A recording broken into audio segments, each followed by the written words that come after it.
हमारा एक्सपेरिमेंट है how to calibrate a pressure gauge with the help of dead weight pressure gauge tester. तो इसमें हमारे पास calibration में इस गेज को हमने कैलिब्रेट करना है इस इंस्ट्रूमेंट की हेल्प से। ये इंस्ट्रूमेंट हमारा स्टैंडर्ड है और ये इसकी हमने एरर फाइंड आउट करनी है, तो इसकी कैलिब्रेशन करनी है। तो इसमें सबसे पहले पार्ट्स देख लेते हैं। ये एक सिलेंडर है, इसके अंदर हाइड्रोलिक सिलेंडर है जिसमें हाइड्रोलिक ऑयल है। उसका जो पिस्टन या प्लंजर है वो इस हैंडल की हेल्प से हम आगे पीछे ऑपरेट कर सकते हैं, जिससे प्रेशर इंक्रीज और डिक्रीज होगा। उसके अलावा ये हमारी प्रेशर गेज है, ये इसका गेज का गेज वाल्व है जिससे हम इस प्लंजर इस इंस्ट्रूमेंट के साथ गेज को कनेक्ट कर सकते हैं और डिस्कनेक्ट कर सकते हैं। इसके बाद हमारा ये सिलेंडर है जो इस सिलेंडर के हाइड्रोलिक सिलेंडर के साथ एक प्लंजर लगा हुआ है वर्टिकल। जैसे इसमें प्रेशर इंक्रीज करेंगे तो ये ऊपर की तरफ उठता है, ये प्लंजर ऊपर की तरफ उठता है। इसके अलावा इसमें एक ये रिलीज वाल्व है जिससे हम इस इंस्ट्रूमेंट को प्राइमिंग कर सकते हैं। प्राइमिंग मीन्स इसके अंदर जब हम इसको स्टोर करते हैं तो इस हाइड्रोलिक ऑयल के अंदर एयर के बबल्स इकट्ठे हो जाते हैं। वो बबल्स अगर हम इसको इसमें से नहीं निकालेंगे तो वो हमारी रीडिंग में एरर प्रोड्यूस करेंगे। इस वजह से उस एयर को निकालना जरूरी है। उसको निकालने के लिए हम इस रिलीज वाल्व का इस्तेमाल करते हैं। अब हम पहले इसकी प्राइमिंग ही करते हैं। जब हम इसकी प्राइमिंग करते हैं तो हम इस रिलीज वाल्व को ओपन कर देते हैं और गेज वाल्व को क्लोज कर देते हैं ताकि गेज डिस्कनेक्ट हो जाए और ये रिलीज वाल्व से खुल जाए ताकि इसकी प्राइमिंग हम कर सकें। तो उसके लिए हम क्या करते हैं, इसको क्लॉकवाइज डायरेक्शन में घुमाते हैं जिससे वो इसका जो पिस्टन है वो आगे की तरफ मूव करता है और इस ऑयल के अंदर प्रेशर जनरेट करता है। उस ऑयल का एक लेवल यहाँ पे इसके अंदर नज़र आता है और उस ऑयल से बबल्स रिलीज हो जाते हैं। जैसे अभी मैं चला रहा हूँ, इसको घुमा रहा हूँ तो इसके अंदर से ये बबल्स रिलीज होने शुरू हो गए। जो एयर बबल इसमें ट्रैप हुए हैं वो रिलीज हो रहे हैं। अगर ये हम नहीं रिमूव करेंगे तो ये बाद में हमें रीडिंग में एरर देंगे। तो ये प्राइमिंग के लिए हम इसको 2-3 बार कंप्लीट एंड तक लेके जाएंगे और फिर वापस लेके आएंगे। इस तरह 2-3 बार आगे पीछे करने से इससे सारे बबल्स रिलीज हो जाएंगे। उसके बाद हम इसको क्लोज कर देंगे। इसको क्लोज करके ढक्कन को क्लोज करके उसके बाद रिलीज वाल्व को भी क्लोज कर देंगे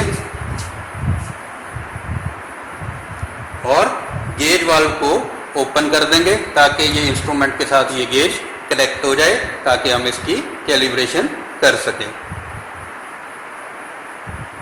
तो ये हमारा अभी गेज वाल्व ओपन हो गया है। इसके बाद हमारे पास यहाँ पे वेट्स हैं। ये वेट्स जो है हमारे, ये वेट्स को इस पिस्टन के प्लंजर के सिलेंडर के हिसाब से, एरिया के हिसाब से कैलिब्रेट किया हुआ है और ये इसके ऊपर अगर हम ध्यान से देखें तो इसके ऊपर 0.1 kgf पर सेंटीमीटर स्क्वायर लिखा हुआ है। तो ये वेट पहले से कैलिब्रेटेड है। ये वेट जब हम इस प्लंजर के ऊपर रखेंगे तो ये इस ऑयल के अंदर 0.1 kgf पर सेंटीमीटर स्क्वायर का प्रेशर जनरेट करेगा। अब इसने ये 0.1 kgf का प्रेशर इधर से ऊपर से डाल दिया। उतना ही प्रेशर अगर हम इसको घुमा के इस ऑयल के अंदर जनरेट करेंगे तो ये प्रेशर और ये प्रेशर दोनों लेवल हो जाएंगे, बराबर हो जाएंगे। जैसे हमारे वेइंग बैलेंस में दो तरफ हम एक तरफ वेट रखते हैं, एक तरफ जो चीज़ हमें वे करनी है वो रखते हैं, तो वो उसका लेवल बन जाता है। तो वो लेवल जब बनेगा तो उस टाइम पे हमें पता लग जाएगा कि यहाँ से हमने 0.1 डाला है तो इसके अंदर भी 0.1 है। अब वो 0.1 इसके अंदर है क्योंकि ये गेज इसके साथ कनेक्ट है तो इसको भी 0.1 kgf पर सेंटीमीटर स्क्वायर दिखाना चाहिए। अगर ये इतना नहीं दिखा रही तो जितना एक्स्ट्रा या कम दिखा रही है उतनी इसके अंदर एरर है। तो अब हमने इस पे 0.1 का प्रेशर डाल दिया है। अब इसको हम धीरे धीरे क्लॉकवाइज डायरेक्शन में घुमाएंगे। ये घूमते घूमते जब ये यहाँ पे ध्यान से देखिए, जैसे जैसे मैं इसको घुमाऊंगा ये ऊपर उठ रहा है। अब ये ऊपर उठते उठते ये ब्लैक कलर नजर आ रहा है, उस ब्लैक के ऊपर हमारे ये रेड भी है, ये उठ रहा है ना। तो ये इसके ज़्यादा ऊपर करके दिखाता हूँ मैं, इसमें ये ऊपर जाके ये रेड कलर आ जाता है। तो ये ब्लैक और रेड का जो पार्टीशन है, जहाँ पे ब्लैक और रेड की आपस में मिलते हैं और वो लाइन बनती है, तो वो हमारा सेंटर पॉइंट है। उस पॉइंट पे इधर जितना हमने प्रेशर डाला और ये जितना प्रेशर दिखा रहा है वो सेम होना चाहिए। अगर वो सेम नहीं है तो इसके अंदर एक उतनी एरर है, अगर वो उतना सेम नहीं दिखा रहा। तो अब हम जैसे इसको दोबारा चेक करते हैं, ये हमने घुमाया धीरे धीरे, इसको धीरे धीरे ही घुमाना है, नहीं तो ये सारा एकदम से तेल भी बाहर आ जाता है वहां से प्लंजर से। तो ये ऑलमोस्ट हमारा ये अब ये पार्टीशन लाइन नजर आ रही है हमें। तो इस टाइम इसके ऊपर 0.1 का प्रेशर है। तो इधर अगर हम देखें, अगर हम गेज में देखें तो गेज हमारी 0.2 रीडिंग शो कर रही है। इट मीन्स कि अभी गेज हमारी 0.1 kgf पर सेंटीमीटर स्क्वायर का एरर दे रही है। तो इसी तरह हमें यहाँ पे 0.1, 0.2, 0.3, 1 kg तक के हम इसके ऊपर वेट डालते रहेंगे और इसकी रीडिंग नोट करते रहेंगे कि ये कितनी कितनी रीडिंग दे रही है, और उसको आपस में डिफरेंस निकाल के उसकी एरर भी कैलकुलेट करते रहेंगे। तो इस तरह से हम इसकी सारी रीडिंग्स ले लेंगे। ये 0.1 का है, इसके ऊपर 0.1 का और रख देंगे तो 0.2 हो जाएगा।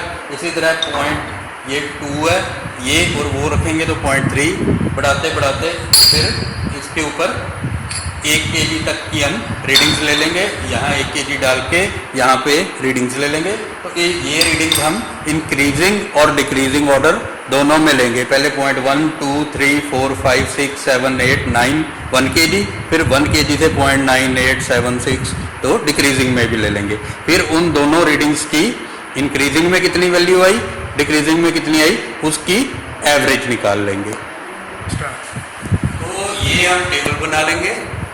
इस टेबल में हम सारी रीडिंग्स नोट कर लेंगे। सीरियल नंबर, स्टैंडर्ड वैल्यू में जितना हमने इसके ऊपर वो वेट डाला था, जितना प्रेशर हमने स्टैंडर्ड प्रेशर डाला था, उसकी वैल्यू यहाँ पे आ जाएगी। उसके बाद मेजर्ड वैल्यू जो इंक्रीजिंग ऑर्डर में आई है, मान लो यहाँ पे 0.1 का हमने मास वेट डाला, तो यहाँ पे 0.1 के अगेंस्ट हमारी कितनी वैल्यू आई, इंक्रीजिंग ऑर्डर में कितनी आई, फिर जब हम डिक्रीज कर रहे थे तो उस टाइम कितनी आई, फिर इन दोनों का एवरेज कितना आया वो यहाँ पे आ जाएगा। फिर इसकी हम एरर निकाल लेंगे, BS माइनस VA। BS हमारी स्टैंडर्ड वैल्यू थी, उसमें से जो एवरेज हमारी वैल्यू आई है उसको माइनस करेंगे तो एरर निकल आएगी। उस एरर को फिर हम परसेंटेज एरर निकाल लेंगे। परसेंटेज एरर निकालने के लिए क्या करेंगे, जो एरर हमारी आई है उस एरर को 16 से डिवाइड करेंगे। ये 16 क्या है, ये 16 जो हमारी गेज है उसकी फुल स्केल रीडिंग है। उसकी फुल स्केल रीडिंग है 16 kgf पर सेंटीमीटर स्क्वायर। तो वो 16 यहाँ पे नीचे आ जाएगा और 100 से मल्टीप्लाई कर देंगे तो ये इसकी परसेंटेज एरर आ जाएगी। तो इस तरह से हमारे पास अलग अलग 10 रीडिंग हम ले रहे हैं तो 10 परसेंटेज एरर्स आ जाएंगी। ये जो हमारी सारी रीडिंग्स आएंगी, उन सभी रीडिंग्स की अगर हम मीन वैल्यू निकाल लेंगे, यानी कि जितनी एरर आई उनको प्लस करके उतने से डिवाइड कर देंगे, तो वो जो मीन आएगा वो इस गेज की हमारी एक्यूरेसी बन जाएगी। तो वो एक्यूरेसी हम इस गेज से चेक भी कर लेंगे कि जो गेज के ऊपर लिखा है एक्यूरेसी, उतनी हमारी एक्यूरेसी आ रही है या उससे कम या ज़्यादा आ रही है। अगर एक्यूरेसी हमारी उतनी आ रही है तो ये गेज हमारी सही है इस्तेमाल करने के लिए, और अगर उससे ज़्यादा या कम है तो वो हमें पता होना चाहिए। फिर उस हिसाब से हम डिसीजन ले सकते हैं कि इस गेज को यूज़ करना है या नहीं करना। इसी तरह से हम अलग अलग गेजेस को इसके ऊपर लगा के चेक कर सकते हैं। तो ये जो हमने वहाँ टेबल में 16 लिखा था वो ये 16 kgf है, full scale reading of gauge. और इसके ऊपर देखें अगर हम तो एक्यूरेसी लिखी हुई है ±0.25%। तो जो हमारी एक्यूरेसी उसमें निकल के आएगी वो इससे कम भी हो सकती है, इससे ज़्यादा भी हो सकती है, इतनी भी हो सकती है। बस उस हिसाब से हम अपना डिसीजन लेंगे कि क्या ये गेज हमारे किसी पर्टिकुलर मेजरमेंट के लिए सूटेबल है या नहीं है। तो ये है हमारा आज का एक्सपेरिमेंट।